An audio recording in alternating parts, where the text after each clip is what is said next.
कलयुग का है नाम अधारा, सुमिर सुमिर नर उतर ही पारा। ओम साई राम मित्रों, आज का ब्लॉग आप सभी साई परिवार के लिए विशेष लाभकारी और कल्याणकारी है, क्योंकि आज के ब्लॉग में हम अपने साई परिवार के लिए एक बहुत ही विशेष ब्लॉग लेकर के आए हैं, जिसमें सबसे पहले तो हम आपको परिचय कराएंगे बाल व्यास संतोष शास्त्री जी से, जो कि एक बहुत बड़ी ट्रस्ट की मंदिर है, उसके आप पुजारी भी हैं और आप शास्त्री भी कर रहे हैं। आप चारों वेदों के बहुत ही अच्छे ज्ञाता भी हैं। तो आज हम जिस मुद्दे पर बात करेंगे वो मुद्दा है कि हवन क्यों आवश्यक है। आखिर हवन आदि अनादि काल से लोग क्यों करवाते रहते हैं, हवन से क्या लाभ होता है। चूँकि वैदिक समय में हमने पढ़ा है कि कोई भी जो बड़े से बड़ा राजा महाराजा आम आदमी कहीं भी जाता था शुभ कार्य में, तो हवन करके ही बाहर जाता था। क्योंकि ऐसा मैं इतिहास की किताबों में पढ़ा हूँ, धार्मिक किताबों में भी पढ़ा हूँ, तो हर आदमी हवन करता था। और उस समय हवन में काफ़ी चीज़ें ऐसी थी जिसमें बलि प्रथा थी, बाद में जायफल नारियल इस प्रकार की चीज़ें अर्पित की जाने लगी।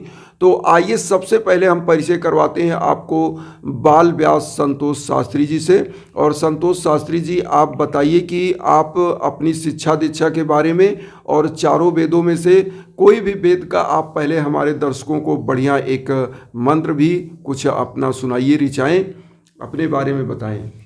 जय सिया राम दोस्तों, मैं बाल व्यास संतोष शास्त्री। मैं अपनी एजुकेशन की बात करूं तो मैंने त्रिदंडी देव संस्कृत महाविश्वविद्यालय से शास्त्री मेरा प्रथम वर्ष है।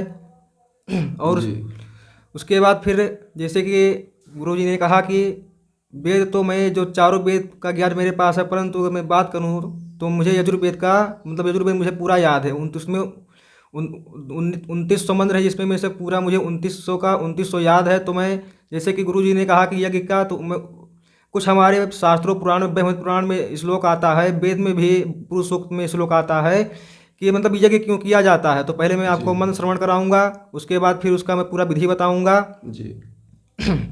ओम श्री गणेशाय नमः, ओम श्री सरस्वते नमः, ओम श्री वेद पुरुषाय नमः।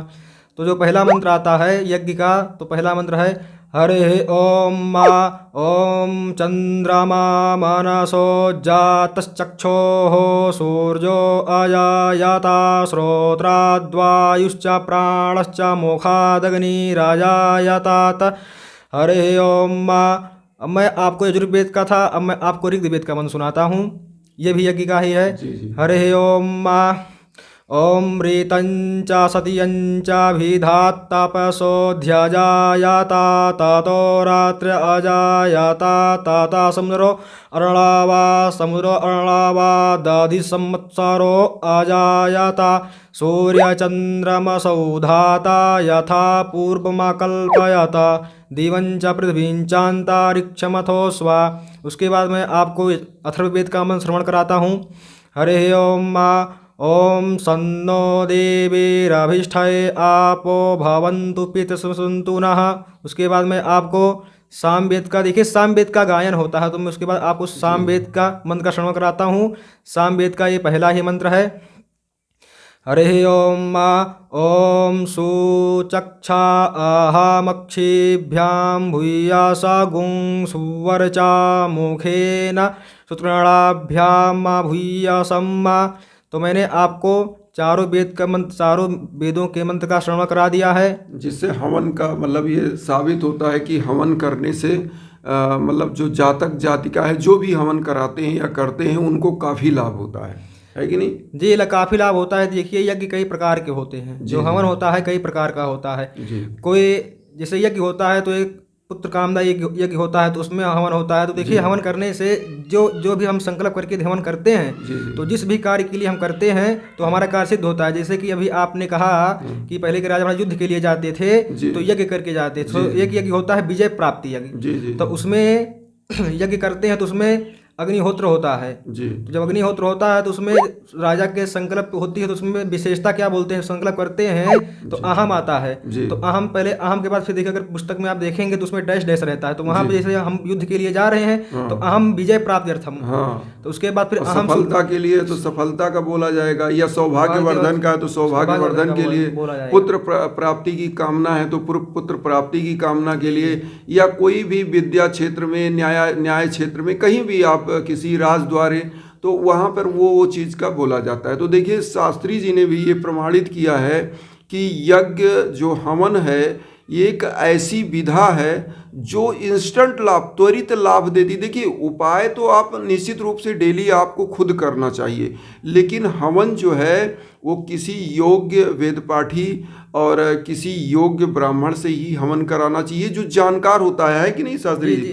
क्योंकि सबसे बड़ी चीज़ होती है कि जैसे आपको तो उतना नॉलेज होगा नहीं कि जैसे अभी शास्त्री जी ने बताया कि जैसे हवन में संकल्प में कहाँ क्या बोलना है, गोत्र बोलना है, कहाँ पर आपको अपने उद्देश्य को बोलना है, और कौन सा पक्ष चल रहा है वो कब बोल रहा है, मंत्रों का जाप कितना करना है, कौन से ग्रह का कितना करना है, इन जाप को करने के लिए और आपके जीवन को दिव्यता प्रदान करने के लिए हवन होता है।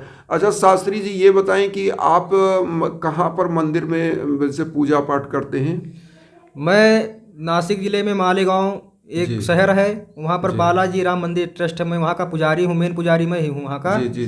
तो वहाँ पर भगवान की सेवा करता हूँ मैं।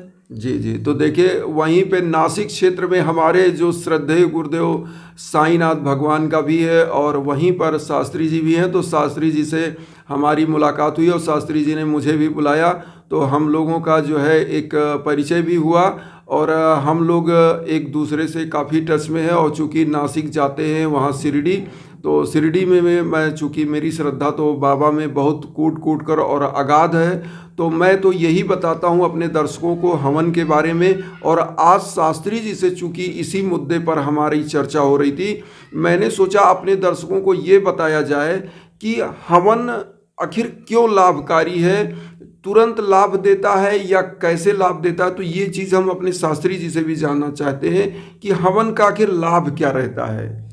देखिए जो हवन होता है कि हवन यज्ञ जो होता है यज्ञ तुरंत लाभ देता है। जैसे कि देखिए राजा दशरथ का जो पुत्र कामदा यज्ञ था उसको हमारे से श्रृंगी ने जाके किया था। उसके बाद देखिए आज इधर हवन हुआ, उधर खीर ला के दिए और प्रचार, मतलब उनको हुआ ऐसे वो थे श्रृंगी का राजा, वो इंदिरा एक राजा थे, तो उनके पास पुत्र नहीं था, तो उन्होंने अपने विप्र से हवन कराया, मतलब यज्ञ कराया पुत्र कामदा यज्ञ। तो एक कलश रखा था, तो कहा, उन्होंने कहा जब यज्ञ पूरा हो जाएगा, जब हवन पूरी हो जाएगी, उसके बाद आप इस जल को अपनी औरत को पिला दीजिएगा। उसके बाद उन्होंने रात में उनको प्यास लगी, उसके बाद उन्होंने भागवत जी की कथा है, 8वें स्कंद की कथा है, उसके बाद अभी इसके प्रमाण पता चल जाएगा कि यज्ञ कितना जल्दी जो होता है हवन लाभकारी होता है। तो 5 दिन का यज्ञ था, तो 5वें दिन उनको रात में प्यास लगी। तो उन्होंने क्या किया, वहां पर जो मेन कलश था, जिस कलश का जल पीने से उनके स्त्री को गर्भ आता, तो उन्होंने, राजा ने क्या किया, राजा ने खुद उस जल को पी लिया। उसके बाद तुरंत राजा को गर्भ हो गया। अच्छा, तो ये है यज्ञ का प्रमाण, ये है यज्ञ का फल। तो यज्ञ देखिए, और कोई अनुष्ठान आप करते हैं तो उसमें आपको टाइम लगता है। जैसे कि आप एक पुत्र प्राप्ति के लिए अनुष्ठान होता है, एक विजय प्राप्ति के लिए अनुष्ठान होता है, एक महासंजीवनी होता है, जैसे आपके ऊपर कोई कर्तव्य कर दिया है, यदि आप महामृत्युंजय वही मृत संजीवनी जिसमें गायत्री मंत्र जुड़ जाता है। जी। हाँ, तो गुरुजी वो बता भी दीजिए आप, जो मृत संजीवनी मंत्र है वो जब हम बताते भी हैं कि ओम ह्रों ओम जुंसा भूर्भुवः स्वः कम्यजामहे सुगंधिम पुष्टिवर्धनम उर्वारुक्मिव बंधनान् मृत्युरोक्षिमावृतात् भूर्भुवः स्वरो जुंसारो। तो यही मंत्र तो मृत संजीवनी है। जी यही मृत संजीवनी है। देखिए जो मृत संजीवनी का मंत्र होता है। अच्छा, कितने हजार मंत्रों का जाप होना चाहिए जैसे लोगों के कष्ट दूर हों? अगर देखिए आपके माध्यम से यदि किसी को ज़्यादा कष्ट है, मतलब कि बहुत सीरियस मामला है, दवा से नहीं ठीक हो रहा, तो उसके लिए 1.5 लाख मंत्र का, 1.25 लाख मंत्र या 1.5 लाख मंत्र का मृत संजीवनी का जाप करें। उसके बाद किसी का तबीयत खराब होता है, ठीक नहीं हो रहा, तो उसके लिए 51,000। अब किसी अच्छा गुरु जी, मान लीजिए किसी का मान लीजिए 51,000 11,000 मंत्रों का जाप करते हैं और हवन भी होता है, तो कितना चार्जेज आते होंगे मतलब आप लोगों के द्वारा? देखिए जो महामृत्युंजय का अनुष्ठान होता है ये बड़ा होता है। इसमें आपका जाप होगा, सुबह शाम आपका रुद्राभिषेक होगा। जी। इसमें अगर आप 50 लाख ये 1.25 लाख का कराते हैं तो उसमें आपका लगभग 1,20,000 रुपये खर्चा जाएगा लगभग। जी। इसीलिए देखिए मैं बताता भी हूँ आप लोगों को कि जो हवन के खर्चे होते हैं वो काफ़ी बड़े खर्चे हो जाते हैं, लेकिन जो हम हवन बताते हैं आप लोगों को छोटा छोटा हवन, वो हवन जो आप करवाते हैं उस हवन के चार्जेस ज़्यादा से ज़्यादा जो लकड़ियों के आते हैं, इसीलिए देखिए मैं कितना कम चार्जेस बता रहा हूँ। और जो गुरुजी बता रहे हैं ना, ये लंबा प्रोसेस होता है और इस हवन को कराने में हर आदमी सक्षम नहीं है, क्योंकि 1 लाख 1.25 लाख कहाँ पर कोई रुपए खर्च कर पाएगा। आम आदमी तो नहीं करा पाएगा, वही करा पाएगा जिसके पास पैसे हों। तो यहाँ पर सबसे बड़ी चीज़ ये होती है कि आपको जो हवन मैं बताता हूँ, ऐसे गुरुजी मैं क्या बताता हूँ, 11,000 महामृत्युंजय, साईं बाबा का 11,000 मंत्र और उसके बाद 9 ग्रहों का।